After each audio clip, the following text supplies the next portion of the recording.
रुकिए, अगर आप सीटेट 2026 एग्ज़ाम की तैयारी कर रहे हैं तो सबसे पहले इस क्वेश्चन का आप लोगों को जवाब देना है बिना ऑप्शन देखकर, ठीक है। तो आप लोगों के लिए ये क्वेश्चन मैंने लगा दिया है, पहला क्वेश्चन। तो इस क्वेश्चन को आप लोगों को देखना है और बिना ऑप्शन के इसका ऑप्शन आंसर देना है। अगर आप ऐसा कर पा रहे हैं तो अच्छी बात है, नहीं तो आपको ये वीडियो देखना है पूरा। 30 CGP क्वेश्चन होंगे जो एग्जाम ओरिएंटेड हैं, एग्जाम में आने वाले क्वेश्चन होंगे। और टारगेट हमारा ये केवल आंसर देना नहीं है, बल्कि ये भी पता करना है ये आंसर है तो ऐसा है क्यों, ये ट्रैप है तो क्या ट्रैप है, और जो ऑप्शन है वो ऐसे क्यों है, ठीक है। और इसके अलावा एक ऐसा क्वेश्चन आप लोगों को मिलेगा जिसमें ऑब्वियस आपको आंसर है तो फंसा देने वाला मिलेगा, बिल्कुल फंसाएगा आपको। तो हम स्टार्ट करते हैं अपने वीडियो को। तो ये पहला क्वेश्चन है आप लोगों को, जो कि आपने देखा होगा अगर है तो। इसमें क्या आपने पढ़ा है, जीन पियाजे के अनुसार किसी बच्चे में वस्तुओं को उनकी समान विशेषताओं के आधार पर विभिन्न समूहों में वर्गीकृत करने की जो क्षमता है संज्ञानात्मक विकास के किस अवस्था में विकसित होती है। तो इसका जो आंसर है वो सेंसरी मोटर स्टेज है, या फिर प्री ऑपरेशनल, कंक्रीट ऑपरेशनल, या फिर फॉर्मल स्टेज। कौन सी फॉर्मल ऑपरेशनल स्टेज, तो इसमें से कौन सी स्टेज है। तो आप लोगों को इसका आंसर आप लोगों को पता है तो आप अपना आंसर अपने जो एक पहले पेपर लेकर लिख लीजिए, उसमें अगर आपका जो आंसर है वही लिख लीजिए। जैसे कि इसमें जो आंसर है वो टिक कर लीजिए, ABCD जो भी हो। तो अब आप चलते हैं जो आंसर है इस पे। तो देख सकते हैं आज का आंसर है सी। कौन सा आंसर है, सी, कंक्रीट ऑपरेशनल स्टेज। इसमें जो हमारे जो चिल्ड्रन होते हैं वो जैसे क्लासिफिकेशन कर सकते हैं, वर्गीकरण कर सकते हैं। जैसे फ्रूट है उन्हें अलग कर सकते हैं, जो जानवर है एनिमल्स उन्हें अलग कर सकते हैं, जो आकृतियां हैं शेप्स उन्हें अलग कर सकते हैं। और इसमें जो इस प्रिंसिपल में जैसे 0 से 2 साल से का बच्चा है इसके लिए सेंसरी मोटर स्किल, 2 से 7 साल प्री ऑपरेशनल, 7 से 11 कंक्रीट ऑपरेशनल, और 11 से प्लस है तो फॉर्मल ऑपरेशन होता है, ठीक है। और इसमें हम जो समझाते हैं इसमें क्या है कि 7 से 11 के जो बच्चे क्या आए हुए हैं, इसमें क्या करते हैं बच्चे समान विशेषताओं के आधार पर जो विशेष जो वस्तुएं हैं उनका वर्गीकरण कर सकते हैं ठोस परिस्थितियों में, ताकि सोच इसमें विकसित हो जाती है, ठीक है। तो रिमेंबर आप लोगों को याद रखना है, concrete equal to classification plus conservation. इसमें यह है कि हम जो कंक्रीट ऑपरेशनल स्टेजेस में वर्गीकृत कर सकते हैं, संरक्षण है, ये सब कुछ आ जाते हैं, ठीक है। तो हम चलते हैं नेक्स्ट क्वेश्चन पे। तो नेक्स्ट क्वेश्चन है आप लोगों का, लेव वाइगोत्स्की के अनुसार जब बच्चा निकटतम विकास के क्षेत्र जैसे ZPD, zone of proximal development, इसमें है जो किसी सक्षम व्यक्ति से मार्गदर्शन से सीखता है तो उस सहायता को क्या कहते हैं। तो आप लोगों ने आंसर इसमें दे दिया होगा, इनमें से कौन सा आंसर है। आप लोग 5 सेकंड लेकर उस आंसर को आप अपने उस पर लिख सकते हैं, ABCD जो भी है। और इसके अलावा आप इसमें जो भी आंसर है आपका अगर सही जाता है तो आप इक्वल टू लगाकर 1 अपने आप को खुद मार्क्स दे सकते हैं, एक पेपर पेन लेकर बैठिए, ठीक है। तो इसमें जो आपका आंसर है वो देखिए आपका कौन सा आंसर, और मैं फिर सही आंसर दिखाता हूँ। तो इसका आप लोगों का सही बिल्कुल आंसर होगा इसके फोल्डिंग, सहारा। जैसे कि ये बच्चा है, ठीक है, इस बच्चे को हम अगर कोई टीचर या फिर मोर नॉलेज अदर, कोई अदर जो ज़्यादा जिसको नॉलेज है वो कुछ सहारा देता है। जैसे कि यहाँ पे इसके फोल्डिंग का अर्थ ये है सहारा देना। तो करंट इसका स्तर ये है, और जोन ऑफ प्रॉक्सिमल डेवलपमेंट ये वाला स्तर है, यानी जो थोड़ा सहायता से हमें से प्रदान कर सकते हैं वो होगा ZPD, ठीक है। तो जैसे कि इसमें सहारा वो अस्थाई, अस्थाई सहायता जो शिक्षक या अधिक सक्षम व्यक्ति बच्चे को देता है ताकि वह कार्य कर सके। जो बच्चा है वो कोई कार्य कर रहा है, अकेले नहीं कर पा रहा है तो उसे सहायता दे दो जो वो कार्य कर सके, जो उसी को क्या कहते हैं इसके फोल्डिंग सहारा कहते हैं, ठीक है। तो जैसे इसमें ZPD क्या है, ZPD प्लस टीचर की हेल्प से इसके फोल्डिंग बनती है, ठीक है। तो ये आप ये याद रखें। तो ये आपका क्वेश्चन हो गया सॉल्व। नेक्स्ट क्वेश्चन पे चलते हैं। नेक्स्ट क्वेश्चन है, which psychologist proposed the theory of multiple intelligence. इनमें से कौन है जिन्होंने जो बहुविध का सिद्धांत है इसका प्रतिपादन किया है, ABCD। इनमें से कौन सा आंसर आपका सही होगा। जैसे कि इसमें म्यूजिकल इंटेलिजेंट, विजुअल जो भी इंटेलिजेंस है, इनके सोच कर बताइए आप कौन सा ऑप्शन सही होगा। तो इसका आंसर कौन सा है बताइए। देखो यहाँ पे हमने ये यहाँ पे हटा दिया नाम, आपको नाम सोचना है क्या नाम है उनका। तो जैसे कि ये जो बुद्धियाँ कौन कौन सी हैं, यहाँ पे भाषाई हो गई, तार्किक हो गई, और दृश्य स्थानिक हो गई, संगीतात्मक हो गई, पारस्परिक, ये बहुत सी हैं। ये सब इनमें से अब जो क्या है, हार्वर्ड गार्डनर, इनका आंसर क्या होगा? आंसर हार्वर्ड गार्डनर के अनुसार हर बच्चा अलग अलग प्रकार की बुद्धियों से संपन्न होता है, केवल भाषा या गणित की बुद्धिमत्ता का मापदंड नहीं है। ये अलग अलग कई प्रकार की बुद्धियां हैं, इनका प्रतिपादन करना किया हार्वर्ड गार्डनर।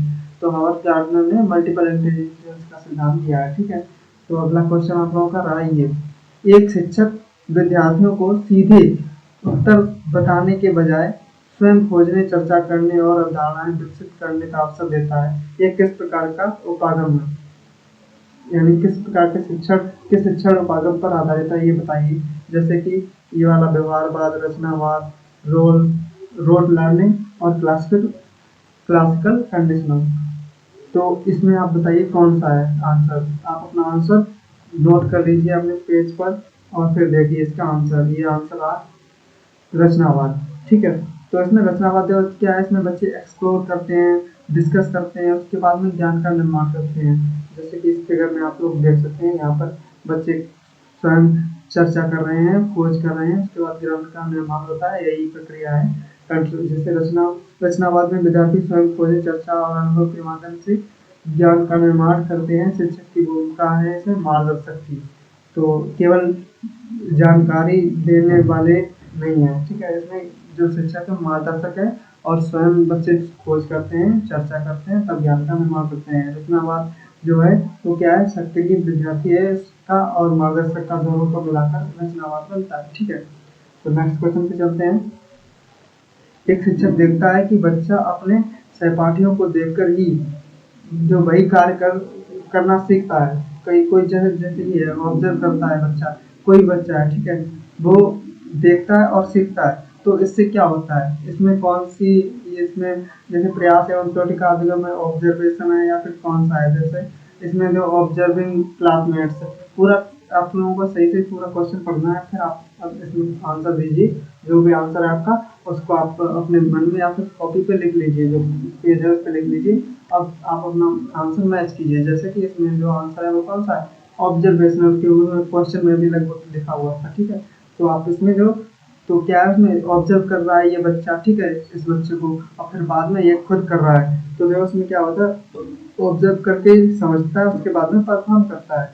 तो बस यही तो है, बस ऑब्जर्वेशनल लर्निंग। ओके, जैसे कि इसमें क्या है, प्रेक्षणात्मक या फिर observation learning proposed bye Albert Bandura. Albert Bandura है, इन्होंने इसका प्रतिपादन किया था। ठीक है, वह प्रक्रिया जिसमें बच्चे दूसरों को देखकर समझकर उनका अनुसरण करना सीखता है, ये क्या है, प्रेक्षणात्मक अभिगम है। बंडूरा है, इसमें क्या है, देखो, अनुसरण करो, सीखो, यही है इसका सिद्धांत। ओके, तो नेक्स्ट क्वेश्चन पे चलते हैं। A teacher gives different learning activities to, यानी विद्यार्थियों को उसमें अलग अलग जो लर्निंग एक्टिविटीज दी हैं, क्षमता के अनुसार अलग अलग शिक्षण गतिविधियां देता है।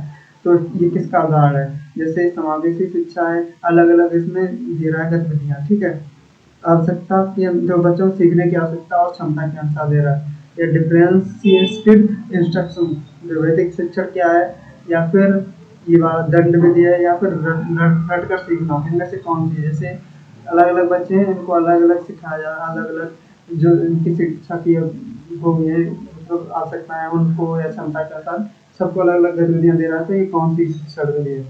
तो देखते हैं, इसका आंसर है आपका विभेदित शिक्षण, डिफरेंशिएटेड इंस्ट्रक्शन।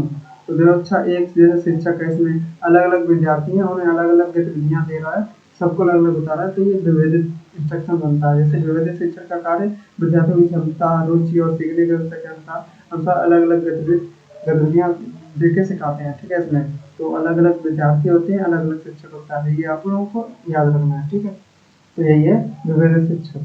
नेक्स्ट क्वेश्चन आप लोगों का, एक टीचर है वो appreciate every small improvement made by a child to encourage better learning, this practice is an example of. जैसे कि कोई बच्चा है, अगर वो अच्छा कर रहा है तो उसकी प्रशंसा की जाती है, उससे बच्चे को मोटिवेशन मिलता है। तो इसमें क्या हो रहा है, पनिशमेंट यानी दंड, या फिर पॉजिटिव इन्फॉर्मेंस, धनात्मक पुनर्बलन, या फिर ये विलोपन, या फिर ये ऋणात्मक पुनर्बलन। तो इसका आंसर कौन सा होगा? इसका आंसर है आपका पॉजिटिव यानी सकारात्मक पुनर्बलन। तो आप लोग देख सकते हैं इसमें क्या हो रहा है, जैसे गुड बिहेवियर है बच्चे का, उसे रिवार्ड दो या फिर उसकी प्रशंसा करो, तो उससे बिहेवियर बार बार फिर से वही बिहेव करेगा, अच्छा व्यवहार करेगा। तो यही है इसमें क्या बीएफ स्किनर ने इसका वो दिया है, सिद्धांत के अनुसार सकारात्मक अच्छे व्यवहार के बाद प्रशंसा या पुरस्कार दिया जाता है, जिससे भविष्य में अधिक यही व्यवहार अच्छा व्यवहार बढ़ाया जाता है। रिवार्ड जो यहाँ पर रिवार्ड से क्या होता है, बिहेवियर इंक्रीज होता है, बिहेवियर है वो इंक्रीज होता है, बढ़ता है। नेक्स्ट क्वेश्चन है आप लोगों का, निम्न में से कौन सा संकेत सबसे बेहतर बनाता है, बताता है? निम्न में से कौन सा संकेत सबसे बेहतर बताता है वास्तविक अधिगम हुआ है? यानी वास्तविक अधिगम, जैसे डट कर कोई बच्चा सीख रहा है या फिर वास्तव में एक्सप्लोर करके चीज़ों को सीख रहा है, उनको खोज करके सीख रहा है, तो इसमें वास्तविक अधिगम कौन सा है? जैसे कि the student memorize answer for the exam, बच्चे अगर याद कर रहे हैं, रट रहे हैं, तो इससे क्या होगा, वास्तविक अधिगम होगा नहीं होगा, ठीक है। और यहाँ पर जो द स्टूडेंट शोज एक permanent positive change in behaviour, यानी विद्यार्थी अपने व्यवहार में सकारात्मक स्थायी परिवर्तन दिखा रहे हैं, तो ये क्या है, ये बिल्कुल सही होगा। और देखो इसमें क्या था, स्टूडेंट कंप्लीट होमवर्क एवरीडे, यानी अपना व्यवहार केवल अपना गृह कार्य करते हैं, तो ये क्या है, ये कुछ इंग्लिश में वो नहीं है। The student remain silent in the classroom, अगर शांत रहते हैं क्लास में तो फिर क्या है, तो भी कुछ नहीं है। तो इसका आंसर आप लोगों का अनुमान आप लोगों ने लगा दिया होगा, कौन सा है बताइए। जैसे कि इसका आंसर होगा बी, स्थायी, जो विद्यार्थी व्यवहार में स्थायी सकारात्मक परिवर्तन दिखाता है, तो यही है ठीक आंसर। जैसे लर्निंग एक्सपीरियंस अंडरस्टैंडिंग होता है, पॉजिटिव बिहेवियर बनता है, तब ये पूरा यहाँ पे शिक्षा का अधिगम पूरा था। जो क्या है इसमें अधिगम वह प्रक्रिया है जिसमें अनुभव अभ्यास के कारण व्यवहार में अपेक्षाकृत जो परिवर्तन है, स्थायी परिवर्तन आता है, केवल रटना अधिगम नहीं है, ठीक है। तो इसमें ये है कि अधिगम क्या है, अनुभव और व्यवहार में चेंज, ये पूरा अधिगम बनता है, ठीक है। कोहलबर्ग के अनुसार यदि कोई बच्चा है मुख्य रूप से दंड से बचने के लिए नियमों का पालन करता है, तो किस प्रकार की नैतिकता को दर्शाता है, ठीक है। नैतिक विकास का कौन सा स्तर है इसमें, pre conventional level, conventional level, post conventional level या यूनिवर्सल, जो भी है बताइए कौन सा है। तो जो क्वेश्चन इसमें क्या है, प्री कन्वेंशनल लेवल। जो अच्छा प्री कन्वेंशनल लेवल 4 से 10 साल का बच्चा लगभग होता है। वैसे इसमें बच्चा क्या करता है, पनिशमेंट के डर से जो व्यवहार है वो करता है। इसमें जो कन्वेंशनल लेवल, इसमें क्या नियमों और सामाजिक स्वीकृति का पालन, जैसे समाज के लोग हमें क्या कहेंगे, अगर ऐसा करना है तो समाज क्या कहेगा, ये सब कुछ होता है। और लास्ट में जो पोस्ट कन्वेंशनल लेवल है, इसमें क्या होता है, इसमें बच्चे से न्याय होता है, जैसे अगर कुछ गलत है तो गलत कहते हैं, अगर सही तो सही, यानी सिद्धांत होता है उसमें न्याय का, ओके।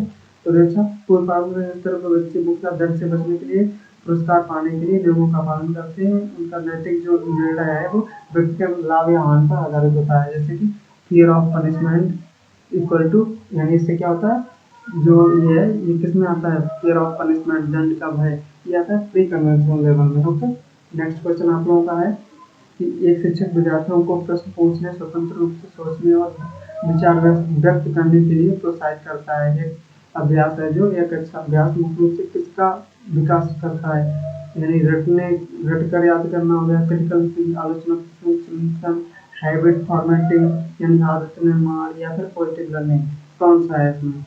जैसे कोई बच्चा है जो सोच कर, जैसे कि होता है स्वतंत्र रूप से सोचता है, विचार व्यक्त करता है, तो क्या होता है इसमें। इसका आंसर आप लोगों ने अपने जो आपका पेज है उस पर लिख दिया है, तो अच्छी बात है, देखते हैं चेक करते हैं। तो आपका आंसर होगा क्रिटिकल थिंकिंग। तो इसमें जो बच्चे से क्वेश्चन पूछते हैं वो सोचता है, डिस्कस करते हैं, तब उनका विचार बनता है, इससे ये पूरी क्रिटिकल थिंकिंग की प्रक्रिया बन जाती है, आलोचनात्मक चिंतन। तो तब विकसित होता है जब विद्यार्थी को प्रश्न पूछने, तर्क करने, विश्लेषण करने, अपने विचार व्यक्त करने के लिए प्रोत्साहित किया जाता है, ना कि लड़ने की प्रक्रिया।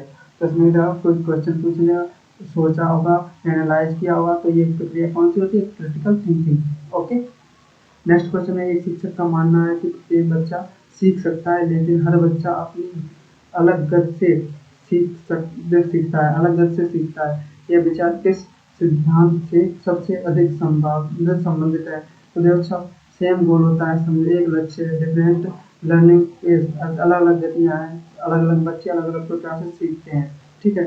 जैसे लक्ष्य एक है, सीखने की गति अलग अलग है, तो इसमें इंडिविजुअल डिफरेंस है, या फिर कौन सी इसमें कौन सा ऑप्शन होगा, पनिशमेंट थ्योरी है, तो या फिर इंटेलिजेंस वांटेड ओनली, कौन सा है इसमें आंसर? तो इसका आंसर होगा इंडिविजुअल डिफरेंसेस, यानी अलग अलग जो क्षमता होती है सबकी, अलग अलग लर्निंग स्पेस गति होती है, और सेम गोल प्राप्त करने के लिए हमें ये अलग अलग जो अलग अलग डिफरेंशियल होता है सब कुछ, व्यक्तिगत भिन्नताएं आती हैं। तो जो अच्छा इसमें क्या है, व्यक्तिगत विभिन्नताओं का अर्थ है प्रत्येक बच्चा अलग अलग होता है, विद्यार्थियों की क्षमता, रुचि, सीखने की गति और सीखने की शैली अलग अलग होती है। इस शिक्षण जो इसलिए ये शिक्षण है, इसमें लचीला होना चाहिए हमें, कि जो बच्चे को सूट करता है, जो बच्चों को अच्छे से समझ आता है वो समझाओ अच्छे से, ओके।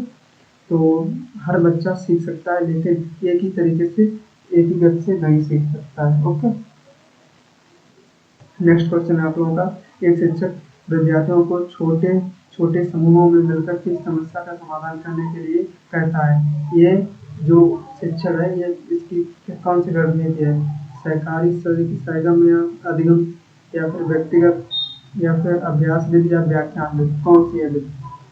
तो इसका आंसर हम लोगों ने सोच लिया, जैसे बच्चे हैं जिसमें डिस्कस कर रहे होंगे एक दूसरे के साथ वर्क करके, तो उसका सोल्यूशन निकालते हैं, तो कौन सा अधिगम होगा? आपको इसका आंसर समझ में आ जाना चाहिए, क्योंकि मैंने ये इतना समझने के लिए आप लोगों को यहाँ पे डायग्राम वगैरह अच्छे से बताया है। तो आंसर इसका रहेगा आपका कोऑपरेटिव लर्निंग, सहकारी अधिगम, जिसमें इसमें एक दूसरे के साथ आइडिया शेयर करते हैं, साथ में एक दूसरे की बात करते हैं, कॉमन गोल है उसको प्राप्त करते हैं। तो व्यवस्था में क्या है, लर्न टुगेदर ग्रोथ टुगेदर, साथ बढ़े ग्रो करते हैं साथ में, तो ये सहकारी अधिगम होता है, ओके। जैसे कि इसमें सहकारी अधिगम वो शिक्षण रणनीति है जिसमें विद्यार्थी छोटे छोटे समूहों में मिलकर एक साझा जो अधिगम लक्ष्य है उसे प्राप्त करते हैं, इससे सहयोग, संचार, समस्या समाधान कौशल का विकास होता है। नेक्स्ट क्वेश्चन है आप लोगों का, तो अगर आप लोगों ने अभी तक क्वेश्चन है जिसमें जैसे अगर आपको 10 क्वेश्चन हो गए, जिसमें से कितने क्वेश्चन आप लोगों ने किए हैं वो आप कमेंट बॉक्स में लिखिए, इससे सब बच्चों दूसरे बच्चों से आप लोगों की वो हो सकती है कंपेरिजन वो हो सकती है, जैसे कि आप लोग पता करें कि आप लोगों का स्कोर दूसरे बच्चों से कितना अलग है, ठीक है। तो हम नेक्स्ट क्वेश्चन पे चलते हैं। नेक्स्ट क्वेश्चन है आप लोगों का, विकास का कौन सा सिद्धांत बताता है कि विकास सिर से शुरू होकर धीरे धीरे पैरों की ओर बढ़ता है? तो आप लोग बताइए इसमें प्रॉक्सिमल सेफेलो, और इसमें कौन सा आप लोगों का आंसर सही होगा? बिल्कुल करेक्ट आंसर बताइए।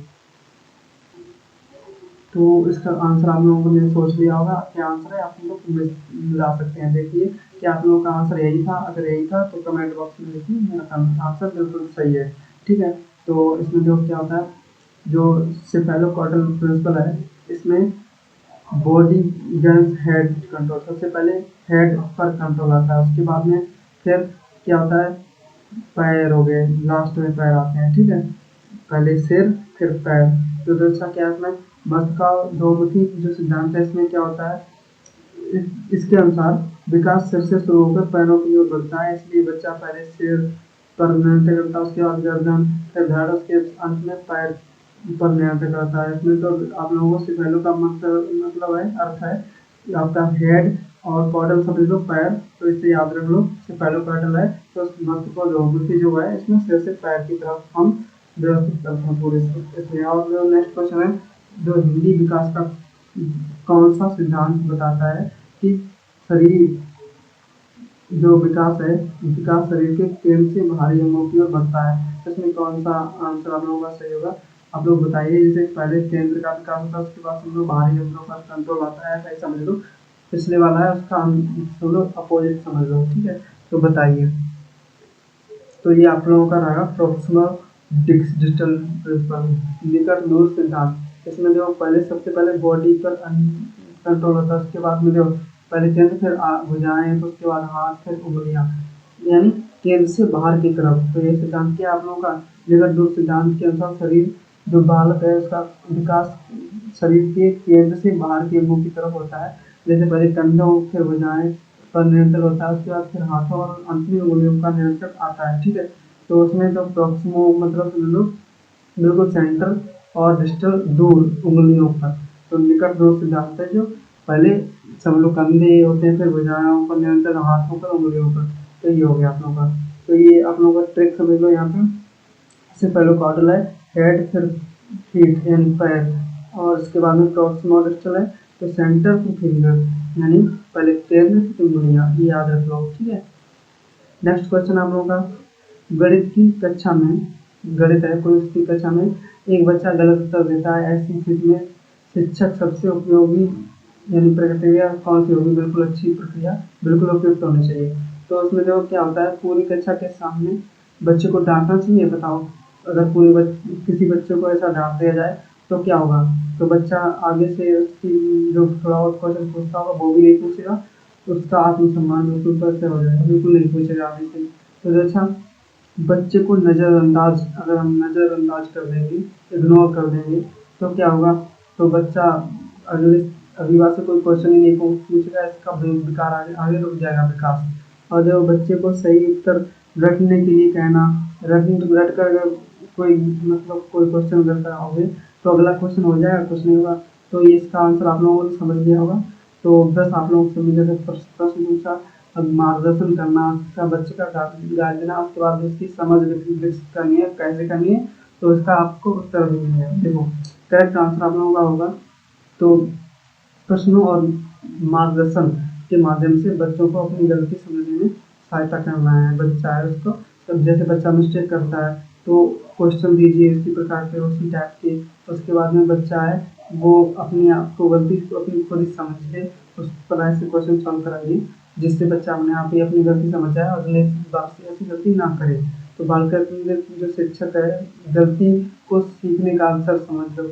जो बाल केंद्रित शिक्षक होता है, बच्चों को मानकर सिखाता है, उसे सीखने का अवसर मानता है किसी गलती को। तो सीधे उत्तर बताने के बजाय प्रश्नों और मार्गदर्शनों से बच्चों को स्वयं सही उत्तर तक पहुंचने में सहायता करता है, ठीक है। तो जिससे क्या होता है, तर्क चिंतन, आत्मविश्वास, ये सब कुछ बढ़ जाता है, ठीक है। कॉन्फिडेंस आ जाता है बच्चे में। तो रिमेंबर, डोंट करेक्ट इमीडिएटली, आप लोगों को गाइड करना है बच्चों को और डिस्कवर करना है, अपनी गलतियों को खोजने का अवसर देना है। नेक्स्ट क्वेश्चन आप लोगों का रहा क्वेश्चन नंबर 16।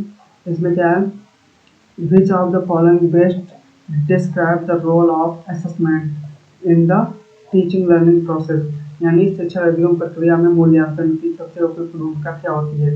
जैसे विद्यार्थियों की आपस में तुलना करना होता है, या फिर सीखने की कमियों को पहचान कर अधिगम में सुधार करना होता है, या फिर पनिश करने के लिए, या फिर केवल अंक देना है। तो उसमें जैसे लर्न करते हैं हम कोई चीज़, उसका असेसमेंट करते हैं, फिर इम्प्रूव करते हैं, तो सुधार करते हैं, सीखते हैं, मूल्यांकन करते हैं, सुधार करते हैं। तो इसमें कौन सा आप लोगों को बिल्कुल सही लगा? बिल्कुल आपको पता होगा, ऑप्शन नंबर बी, सीखने और कमियों को पहचान कर अधिगम में सुधार करना, ये आप लोगों के लिए बिल्कुल सही होगा। जैसे क्या करते हैं हम, सबसे सीखते हैं, मूल्यांकन करते हैं, उसका फीडबैक होता है, जैसे टीचर कहते हैं इसमें ये गलती है, ये सब कुछ है, उसके बाद में हम इम्प्रूव कर देते हैं, जो भी है इम्प्रूव करते हैं। तो इससे क्या होता है, हिंदी मूल्यांकन एक सतत प्रक्रिया है जिसका उद्देश्य विद्यार्थी को सीखने की जो कमियां, उपलब्धियों की पहचान कर उन्हें बेहतर प्रश्न देना है, जिससे सुधार कर हो जाता है अधिगम में। तो यही आप लोगों का ये उद्देश्य है किसका, आप लोगों का जो क्या है, सुधार, कमियों को सुधार करना। ये कौन सा आप लोगों का क्वेश्चन था? क्वेश्चन है ये 16, और इसमें शिक्षा अधिगम प्रक्रिया में मूल्यांकन का ये उद्देश्य है, ठीक है। इसमें assessment equal to improvement, next, not just mark, केवल अंक नहीं, इम्प्रूवमेंट होता है, ठीक है। नेक्स्ट क्वेश्चन है, हिंदी, एक शिक्षक विद्यार्थियों, जो हिंदी है उसका कोई शिक्षक विद्यार्थियों से केवल सही उत्तर बताने के बजाय उसके पीछे है जो कार्ड रीजन, उसको समझाने के लिए कहता है। तो जो ये अभ्यास है मुख्य रूप से इसका विकास, मतलब किसका विकास करता है? जैसे ये कोई क्वेश्चन है उसके बारे में सोचो, क्यों सोचते हैं, क्यों, फिर एक्सप्लेन करते हैं। तो ये क्यों एक्सप्लेन करते हैं, लॉजिकल रीजनिंग, ब्रॉड मेमोराइजेशन, मतलब मेमोराइजेशन, यानी उसको रट कर याद ले जाता है, या फिर मैकेनिकल लर्निंग, या फिर हैबिट फॉर्मेशन, यानी आदत निर्माण। तो इसमें कौन सा ऑप्शन बिल्कुल सही होगा? आपको पता चल गया होगा। फिर भी नहीं पता चला तो लॉजिकल रीजनिंग, तार्किक चिंतन, चिंतन करना, इसमें प्रश्न पूछा जाता है, तर्क करता है बच्चा, स्पष्टीकरण मिलता है, इसको समझ में आ जाता है। तो यही प्रक्रिया है, जब कोई विद्यार्थी है, समझो विद्यार्थियों के अपने उत्तर का कारण बताने के लिए प्रोत्साहित किया जाता है। बच्चा है उसको अपने उत्तर का कारण बताने के लिए प्रोत्साहित करते हैं, तो उन्हें तार्किक चिंतन, विश्लेषणात्मक क्षमता और गहरी अवधारणात्मक समझ विकसित होती है, जिससे बच्चा ये समझ पाता है कि ये क्वेश्चन है, इसका आंसर ये है तो क्यों है। ठीक है, तो आंसर इसका जैसे क्या है, रीजन और रीजन रियल लर्निंग हो जाती है, हमें पता चल जाता है ये क्वेश्चन है, इसका आंसर ये है और क्यों है, तो हमें बिल्कुल रियल वास्तविक अध्ययन होता है हमारा। ओके, तो बायोलॉजी के अनुसार कि कोई जो बच्चा है, ठीक है, को शिक्षक या अधिक सक्षम साथी कोई ज़्यादा जानता है, उसको उससे उसे सहायता मिलती है, तो इससे जो अधिगम है तो प्रभावी होता है। इस अवधारणा को क्या कहते हैं, ये आप लोगों का लगभग रिलेटेड क्वेश्चन है लास्ट क्वेश्चन से।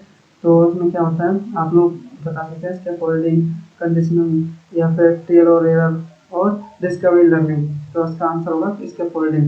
जैसे कोई टीचर है, टीचर सहयोग करता है या फिर गाइड करता है। ठीक है, उसके बाद ग्रोइंग इंडिपेंडेंस, स्वतंत्रता का विकास होता है और उसके बाद सक्सेस मिलती है, समझ लो। ठीक है, तो यही स्कैफोल्डिंग है। स्कैफोल्डिंग वह स्थायी सहयोग है जो शिक्षक या अधिगम सक्षम साथी द्वारा दिया जाता है, जिससे बच्चा सीखता है। स्थायी जो सहायता है वो धीरे धीरे कम कर दी जाती है और जो बाद में वो कार्य स्वयं करने लगता है बच्चा, यही है। ठीक है, तो सपोर्ट से लर्निंग होती है और उसके बाद इंडिपेंडेंस हो जाता है बच्चा। अगला क्वेश्चन आप लोगों का रहा, जीन पियाजे के अनुसार कोई बच्चा है, ठीक है, अपने वातावरण के साथ अंतरक्रिया करके ज्ञान का निर्माण करता है। ठीक है, तो इस दृष्टिकोण को क्या कहते हैं, एक्सप्लोर करता है, थिंक करता है, डिस्कवर करता है। तो इससे क्या हो जाता है, रचनावाद या शास्त्रीय निबंधन, व्यवहारवाद या ड्रिल एंड प्रैक्टिस क्या होता है। इसका आंसर रहेगा आपका रचनावाद। तो इसमें जो रचनावाद में क्या होता है, बच्चे एक्सप्लोर करते हैं चीज़ों को, सोचते हैं उनके बारे में, ज्ञान का निर्माण होता है इससे उनकी, और बाद में समझ हो जाती है उसकी। तो यही आप लोगों का पूरा रचनावाद होता है। जैसे कि जीव पियाजे में बच्चे अपने अनुभवों और वातावरण के साथ अंतरक्रिया करके क्या करते हैं, ज्ञान का निर्माण करते हैं, यही आप लोगों का रचनावाद कहलाता है। ठीक है, तो बच्चा इसमें करके सीखता है, एक्टिव बच्चा रहता है। ठीक है, एक्टिव चाइल्ड एक्सप्लोर करता है चीज़ों को, तब ज्ञान का निर्माण करता है। ठीक है, आप लोग अभी तक कितने उत्तर दिए, आप लोग अपना स्कोर अब कमेंट बॉक्स में लिख सकते हैं। इससे सभी बच्चों की कंपैरिजन हो जाएगी, तुलना हो जाएगी, तो आप लोगों को भी अपना स्कोर पता चल जाएगा। ठीक है, तो एक टीचर है, वो ask student to relate a new concept with their previous knowledge. उनका जो पिछला ज्ञान है उससे नए कंसेप्ट को रिलेट करने के लिए बोलता है। तो बिफोर इंट्रोड्यूसिंग द रीजन, क्या होता है, पहले इसका रीजन एक्सप्लेन करने से पहले, इंट्रोड्यूस करने से पहले ये सब कुछ करने बोलता है। तो this teaching strategy mainly promotes, क्या प्रमोट करता है, ये शिक्षण रणनीति किसको बढ़ावा देती है, तो मीनिंगफुल लर्निंग या फिर मैकेनिकल या रोट या पैसिव लर्निंग, कौन सी है। तो इसका आंसर आप लोग समझ सकते हैं। यहाँ पे कोई प्रीवियस नॉलेज है तो ऑलरेडी जैसे जिस चीज़ को जानते हैं, उसके बाद इससे मिलता जुलता अगर कुछ आता है तो उसकी उससे रिलेटेड के कोई चीज़ सीखोगे तो कौन सी लर्निंग होगी, मीनिंगफुल लर्निंग होगी। ठीक है, प्रीवियस नॉलेज है उसमें नया नॉलेज जोड़ दिया, डीप अंडरस्टैंडिंग बढ़ दी, तो ऐसी जैसे पुरानी चीज़ें याद हो गई, नई चीज़ें उसमें जोड़ दी, तो अंडरस्टैंड कर गए, समझ गए हम। तो यही आपका होगा, क्या होगा, ये मीनिंगफुल लर्निंग होगा। न्यू पीआजे के अनुसार जब कोई जैसे कोई नई जानकारी है विद्यार्थी को पूर्ण ज्ञान से जोड़ा जाता है, इससे अवधारणाएं अधिक स्पष्ट हो जाती है, लंबे समय तक याद रहती है, उनका उपयोग आसानी से हो जाता है, आसान हो जाता है। ठीक है, रिकॉल, कनेक्ट, लर्न, नई चीज़ों को याद करना, तो यही है। ठीक है, नेक्स्ट क्वेश्चन आप लोगों का क्वेश्चन नंबर 20 क्वेश्चन हो चुके हैं। अगर ये आप लोगों को सेशन अच्छा लग रहा है तो इस चैनल को सब्सक्राइब कर लें। ऐसे ही बिल्कुल ये आप लोगों का टू द पॉइंट, आप लोग एग्जाम पॉइंट ऑफ व्यू है उसके हिसाब से क्वेश्चन बनाए गए, अच्छे से समझ में आ जाएंगे एक बार। अगर आप लोगों को ये अच्छे से समझ नहीं आते तो फिर आप कमेंट बॉक्स में लिख सकते हैं। वैसे मैंने इस प्रकार से डिजाइन किया है, इसे एक बार में ही आप लोगों को बिल्कुल अच्छे से समझ में आ जाएगा। ठीक है, तो हार्वर्ड गार्डन के अनुसार जो बच्चा संगीत, लय, गीतों के माध्यम से सबसे अच्छा सीखता है तो उसमें किस प्रकार की बुद्धि होती है, तो ये बिल्कुल सरल क्वेश्चन है। आप लोग इसका आंसर कमेंट बॉक्स में बताइए। ठीक है, तो इसका आंसर आप लोगों को पता चल जाएगा। संगीतात्मक बुद्धि है इसमें, तो वो म्यूजिक से ऐसे सीखता है, रिद्म यानी जो लय है या फिर लर्निंग होती है, इसलिए इंस्ट्रूमेंट है, कोई वाद्य यंत्र है, उसका उपयोग करके सिंगिंग गायन करके अच्छे से सीखता है। तो इसमें बिल्कुल कौन सी संगीतात्मक विधि होती है, बिल्कुल आप इसी से केवल समझ सकते हैं। बाकी ये तो समझाने के लिए हार्वर्ड गाइड में उनके भौगोलिक विश्वविज्ञान के अनुसार संगीतात्मक बुद्धि वाले बच्चे हैं जो वो संगीत लय ध्वनि और जो गीत है उनके माध्यम से आराम से प्रभावी ढंग से सीख सकते हैं। तो जो म्यूजिक प्लस रिदम यानी संगीत लय, ये क्या बनता है, म्यूजिकल इंटेलिजेंस बनाता है। तो गार्डनर की मेमोरी है formula, music rhythm equal to learning, समझ लो ऐसा। लेब बायोस्किल्स के अनुसार, लेब बायोस्की हैं, इनके अनुसार निम्न में से कौन सा विकल्प जेडपीडी का सर्वोत्तम उदाहरण है। जैसे अब जेडपीडी दो क्वेश्चन में पीछे आप लोगों ने सीखा है, तो इसके बारे में आपको पता होना चाहिए जेडपीडी क्या है। तो what is child can do independently, अकेला बच्चा स्वयं क्या कर सकता है। तो और क्या इसमें जो बच्चा जब कोई कार्य है उसे अगर किसी शिक्षक या अधिक सक्षम साथी की सहायता से कर सकता है, वो उसे कहते हैं जेडपीडी। या फिर ये क्या है, what a child can never learn, कभी नहीं सीख सकता जो। या फिर जो कोई कार्य है वो बिना समझे केवल याद करता है। तो इसमें कौन सा उत्तर है, आपको पता होना चाहिए क्वेश्चन नंबर। इसका आंसर कौन सा है, जो कोई बच्चा है अगर वो अगर अधिक सक्षम या फिर किसी टीचर से अगर कोई सहायता से प्राप्त करता है, वही होता है जेडपीडी। ठीक है, तो इसमें जो अकेले ये मान लो इतना काम कर सकता है, और यहाँ किसी की सहायता से, टीचर की सहायता से कर सकता है, गाइडेंस के हिसाब से कर सकता है, भाई ये जेडपीडी। और जो करना डू वो भी नहीं कर सकता, वो जेडपीडी नहीं होता है। ठीक है, तो लेबॉर्ट्री के अनुसार निकटतम विकास क्षेत्र जेडपीडी को क्या है, वह क्षेत्र जहाँ बच्चा स्वयं कार्य नहीं कर सकता, लेकिन शिक्षक या अधिक सक्षम जो साथी है उसकी सहायता से आराम से सफलतापूर्वक कार्य कर सकता है। तो यही होता है जेडपीडी। ठीक है, यानी अकेले नहीं कर सकता, गाइडेंस के साथ आप सफलता मिल जाती है, तो वही होता है जेडपीडी। ओके, एक जो क्वेश्चन है इसका क्वेश्चन नंबर 23, इसमें क्या है, एक शिक्षक विद्यार्थियों की व्यक्तिगत अधिगम आवश्यकताओं के अनुसार अपनी शिक्षण विधि में परिवर्तन करता है।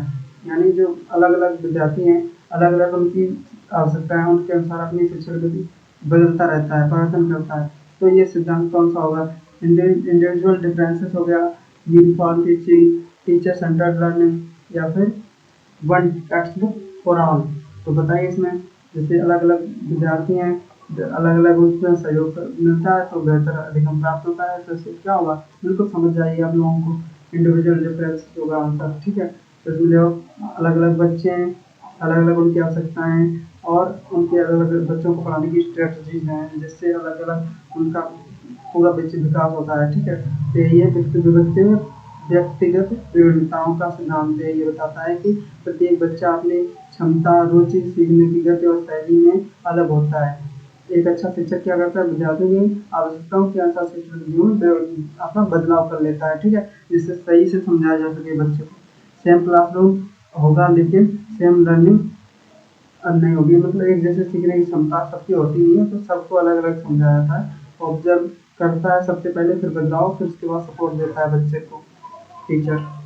नेक्स्ट क्वेश्चन आप लोगों का, विच of the following is the most appropriate example of exclusive education, यानी जो समावेशी जो शिक्षा होती है उसका सबसे उचित उदाहरण कौन सा है। तो इसमें जो समावेशी शिक्षा केवल केवल उच्च प्रदर्शन करने वाले विद्यार्थियों को आगे बढ़ाना या अलग पढ़ाना, कुछ भी ऐसा कुछ नहीं होता है। ठीक है, पहले देख लो पूरा, सभी विद्यार्थियों को समान अवसर और आवश्यक सहयोग देना, प्रदान करना, ये सब कुछ। यहाँ पे तो ignoring students with learning difficulties, जिनमें थोड़ा बहुत प्रॉब्लम आ रही है उन्हें नज़रअंदाज कर देना, ऐसा कुछ नहीं होता है। बस इसमें देखो हर बच्चे की आवश्यकता को ध्यान दिए बिना एक ही विधि अपनाना, यानी एक ही विधि से सबको अगर पढ़ाओगे, कुछ भी उनके स्पेसिफिक नीड्स हैं उनको भूल जाओ, तो फिर क्या होगा, तो फिर क्या अच्छे से पढ़ाओगे हो सकता है, समावेशी शिक्षा हो सकती है, नहीं हो सकती है। तो देखो सभी विद्यार्थियों, और इसमें देखो इक्वल अपॉर्चुनिटी देना और उनकी सभी ग्रोथ होना, तो इसमें कौन सी समावेशी शिक्षा होगी। तो सबसे पहले जो क्या है, सभी विद्यार्थियों को समान अवसर और आवश्यक सहयोग देना, तब इससे होती है समावेशी शिक्षा। इसका अर्थ होता है सभी बच्चों को एक साथ शिक्षा देना और उनकी आवश्यकताओं के अनुसार उचित सहयोग प्रदान करना, और क्या होता है, इसका उद्देश्य है प्रत्येक विद्यार्थी की भागीदारी इन्हें भाग लें, सम्मान और सफलता सब सुनिश्चित करना होता है। तो सामाजिक शिक्षा क्या होता है, साथ में सपोर्ट करो सबको और इक्वल अपॉर्चुनिटी दो, ठीक है। तो ये आप लोगों को समझ गया होगा, जैसे सबको स्वीकार करें, समान अवसर दें, सबका विकास करें, बस यही होगा, आप लोगों को समझ गया होगा। नेक्स्ट क्वेश्चन है, एक शिक्षक विद्यार्थियों को प्रश्न पूछने, विचार साझा करने और कक्षा में चर्चा सक्रिय रूप से भाग लेने में प्रोत्साहित करता है। इसे बिल्कुल सिंपल है। तो जो इसमें क्वेश्चन पूछ जाते हैं, एक दूसरे के साथ अपने आइडिया शेयर करते हैं, सक्रिय अधिगम होता है इससे। तो क्या होगा इसमें, बाल केंद्रित अधिगम, शिक्षक केंद्रित, निष्क्रिय रटकर सीखना, क्या आंसर होगा आपको पता होगा, बिल्कुल बाल केंद्रित अधिगम होता है, ठीक है। इसमें जो बच्चे सक्रियता से एक्टिव लर्निंग करते हैं, सब लोग सक्रियता से भाग लेते हैं, तो शिक्षक का मार्गदर्शन प्राप्त होता है और अर्थपूर्ण अधिगम होता है इसमें। तो बस बाल केंद्रित अधिगम में बच्चे सीखने की प्रक्रिया में सक्रिय रूप से भागीदार रहते हैं, ठीक है, होते हैं। और क्या होता है इसमें, शिक्षक की एक जो सुविधा रहता है, फैसिलिटेटर की भूमिका निभाता है इसमें, और बच्चे प्रश्न, खोज, चर्चा, स्वतंत्र रूप से चिंतन प्रसारित करते हैं, कुछ भी आराम से कर सकते हैं। तो सक्रिय भागीदारी मार्गदर्शन के रूप में शिक्षक कार्य करता है, ज्ञान का निर्माण होता है। ये किस्म होता है बाल केंद्र। ओके, नेक्स्ट क्वेश्चन है 26। इसमें देखो क्या आता है, जब किसी बच्चे को अच्छे मार्गदर्शन के लिए अच्छा मार्गदर्शन प्रदर्शन करता है कोई बच्चा, तो उसे प्रशंसा और प्रोत्साहन मिलता है। तो क्या होता है, तो उस व्यवहार जो है वो बच्चा अपना व्यवहार है उसको दोबारा करने की संभावना रखता है, यानी उसी प्रक्रिया को दोबारा दोहराता है। अगर गुड परफॉर्मेंस है उसकी प्रशंसा करो, उसको इनाम दो, तो व्यवहार है उसकी पुनरावृत्ति करता है, फिर से अच्छा व्यवहार करता है। तो इसको क्या कहते हैं, सकारात्मक पुनर्वलन। ये तो आपको पता होना चाहिए, बताइए कौन सा अपना आंसर, अपने उस पर लिख लीजिए, अपना पेज है उस पर लिखिए और फिर मिलाइए। क्या आपका उत्तर यही था? अगर यही था तो वेरी गुड, आप लोगों को बिल्कुल पूरे नंबर मिलते हैं, ठीक। तो देखिए, अच्छा, अगर कोई बच्चा है वो अच्छा परफॉर्म करता है, ठीक है, अच्छा व्यवहार करता है, बस टीचर उसको अप्रिशिएट करते हैं, प्रशंसा करते हैं, ठीक है, और उसके बाद बच्चा अच्छा मोटिवेटेड फील करता है और फिर बाद में रिपीट करता है यही बिहेवियर अच्छे से, बिल्कुल आपको फिगर के हिसाब से समझ में आ जाएगा। बाकी इसको पढ़ने की आपको वैसे न्यूज तो नहीं है, फिर भी मैं बता देता हूँ। सकारात्मक पुनर्वलन का अर्थ होता है अच्छे व्यवहार के बाद प्रशंसा, प्रोत्साहन और पुरस्कार देकर, जिससे जो है बच्चा है वो अपने उस व्यवहार को दोबारा होने की संभावना बढ़ जाती है, दोबारा करता है वही व्यवहार। क्यों करता है, उसे अच्छा लगता है, उसको उसकी प्रशंसा होती है। तो टीचर अगर किसी की प्रशंसा करता है तो बच्चे को बहुत अच्छा फील होता है और उसका बिहेवियर है जो वो अच्छा हो जाता है, ठीक है। और यही आप लोगों को बिल्कुल याद रखना है। इसमें जो ये जो आप लोगों को पीडीएफ है, अगर आप इसे लेना चाहते हैं तो हमारा जो चैनल है उसको सब्सक्राइब कर लीजिए और बाकी हमारा टेलीग्राम चैनल से जुड़ जाइए, उसमें आप लोगों को ये पीडीएफ प्रोवाइड करा दूंगा मैं। ओके, तो अगर कोई क्वेश्चन है इस चैनल पे कमेंट बॉक्स में आप लोग क्वेश्चन सिलेक्ट कर दीजिए, मैं उसका आंसर दे दूंगा। तो वह प्रक्रिया जिसके द्वारा बच्चे समाज से मूल्य, व्यवहार के तरीके और सामाजिक कौशल सीखते हैं। तो इसमें जो बिल्कुल सिंपल है, अभी से आप लोग क्वेश्चन से समझ सकते हो कि इसका आंसर क्या हो सकता है, फिर भी आप लोग इसका आंसर बताइए क्या होगा। जैसे फैमिली से, स्कूल से, और उसमें फ्रेंड्स, कम्युनिटी है, सोशल में, तो सामाजिक, इसमें समाज से क्या सीखोगे, क्या होगा इसमें, बच्चा जो समाज बच्चा सीखता है सामाजिक व्यवहार, तो इसमें तो मिलाकर आपको समझ में आना चाहिए क्या होगा, सोशलाइजेशन, ठीक है, या सोशलाइजेशन, सामाजिकरण, ठीक है। तो इसमें जो सोसाइटी से सीखता है, फैमिली, स्कूल और साथियों से, तो क्या होता है इसमें सामाजिक विकास होता है। बिल्कुल समझ आइए, इससे ही बाकी पढ़ना तो पढ़ लीजिए। सामाजिकरण वह प्रक्रिया जिसके माध्यम से बच्चे सामाजिक मूल्य, भाषा और व्यवहार के तरीके, दृष्टिकोण और इसमें सांस्कृतिक मानदंड और परिवार, विद्यालय, साथियों और समाज से सीखते हैं। तो इसमें जो फैमिली, स्कूल और जो साथी हैं उनको मिलाकर सामाजिकरण हो जाता है। ओके, नेक्स्ट क्वेश्चन आप लोगों का है, निम्न से कौन सा कारक बच्चे के अधिगम और विकास को सबसे अधिक प्रभावित करता है? तो इसमें देखो, interaction between heredity and environment, बिल्कुल ये क्वेश्चन बार बार आता रहता है, ठीक है, ऐसा कई बार क्वेश्चन आ चुका है और आप लोग इनका आंसर दीजिए कौन सा आंसर होगा।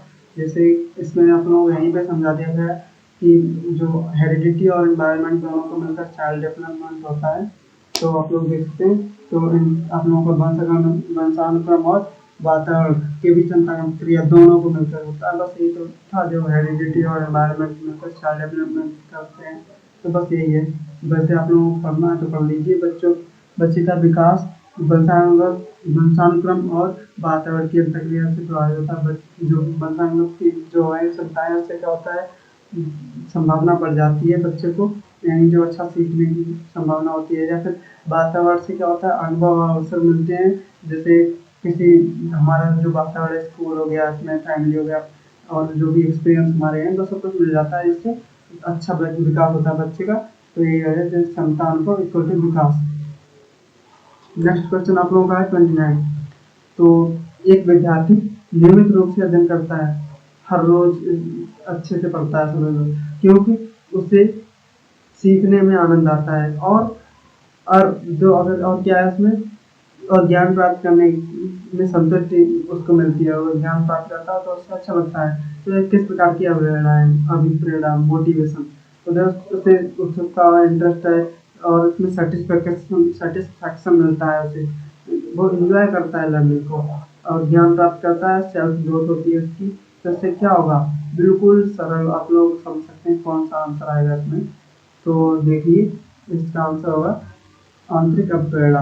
उसको खुद इच्छा होती है, उसको खुद इंटरेस्ट आता है, जो इंटरेस्ट है इसको क्यूरियोसिटी है, सेटिस्फेक्शन मिलता है, एंजॉय, सेल्फ ग्रोथ होती है। सब कुछ भी एक्सटर्नल नहीं है, तो इसमें सब इसको खुद होता है। तो आंतरिक प्रेरणा है जो अच्छा, आंतरिक प्रेरणा बच्चों के अंदर से उत्पन्न होती है।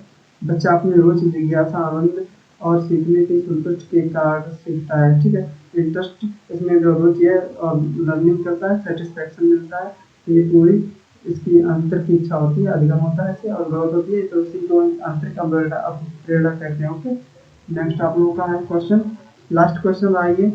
और आप लोगों का ये सेशन कैसा लगा आप कमेंट बॉक्स में हमें बता सकते हैं। बाकी हमारा इस सेशन को हमें लाइक कीजिए और इस चैनल को सब्सक्राइब कर लीजिए। बाकी आपको जो एक टीचर है, एक शिक्षक है, विद्यार्थियों से तथ्यों को याद करने के बजाय समस्या का विश्लेषण करने की, विचारों की तुलना करने की, समझो और समाधान खोजने के लिए कहता है। ये किसको बढ़ावा देता है, बिल्कुल सिंपल क्रिटिकल थिंकिंग, या फिर किसको होगा, ये समझ लो क्वेश्चन आ चुका है सही क्वेश्चन। तो जो क्वेश्चन करना, एनालाइज करना और सोल्यूशन प्राप्त करना, ये किससे होता है, बिल्कुल सामने आप लोगों को क्रिटिकल थिंकिंग। तो कोई क्वेश्चन पूछा जाए, एनालाइज किया जाए, उसे समाधान, उसका मतलब निकाला जाए, सोल्यूशन, और उसके बाद में गहरी समझ प्राप्त होती है। तो ये क्रिटिकल थिंकिंग के हिसाब से होता है। इन फिगर से ही आप लोग अच्छे से समझ सकते हैं। बाकी कर सकते हो आप लोग, आलोचनात्मक चिंतन वह क्षमता है जिसमें विद्यार्थी जानकारी का विश्लेषण करते हैं और विचारों का मूल्यांकन करते हैं, समस्या का समाधान खोजते हैं, तार्किक जो निर्णय लेते हैं। इसे रटने की बजाय गहरी समझ प्राप्त होती है, विकसित होती है। ओके, ठीक, आप लोग समझ सकते हैं। तो सोचते हैं, विश्लेषण करते हैं, मूल्यांकन करते हैं, समाधान प्राप्त करते हैं। ये सब क्रिटिकल थिंकिंग के अंतर्गत आता है। तो आप लोगों ने ये सब पूरा वीडियो देखा है, थैंक्स फॉर वॉचिंग। और आप लोग इसी प्रकार के जो सीटेट से रिलेटेड बिल्कुल एग्जाम में आने वाले क्वेश्चन होंगे, इसी प्रकार की और सीरीज के लिए, PYQs के लिए और मॉक टेस्ट के लिए इस चैनल को सब्सक्राइब करें। इसी प्रकार का क्वेश्चन होंगे, आपको उसका रीजन समझाया जाएगा, वो ऐसा क्यों है, आंसर यही क्यों है, ये सब कुछ बताया जाएगा।